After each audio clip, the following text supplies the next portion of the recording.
তুমি কখনো এটা ভেবে দেখেছ গভীর রাতে তুমি ঘুমিয়ে আছো, হঠাৎ কেউ তোমার মুখে বালিশ চাপিয়ে ধরে, মেরে ফেলতে চায়?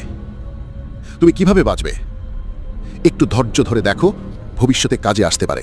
তবে হ্যাঁ, তোমরা ভিডিও তো দেখো, কিন্তু কেউ সাবস্ক্রাইব করো না। দয়া করে আমার চ্যানেলটি সাবস্ক্রাইব করো। আপনার একটা সাবস্ক্রাইব হয়তো আমার জীবন বদলে দিতে পারে।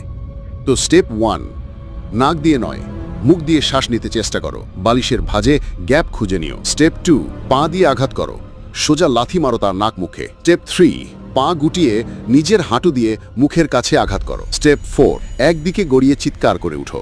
আশেপাশে কেউ থাকলে সেটা হবে তোমার সুযোগ। স্টেপ 5, সবচেয়ে গুরুত্বপূর্ণ, মরে যাওয়ার অভিনয় করো। হ্যাঁ, ঠিক শুনেছ, দম বন্ধ করো, শরীর নিস্তেজ রাখো, যেন সব শেষ।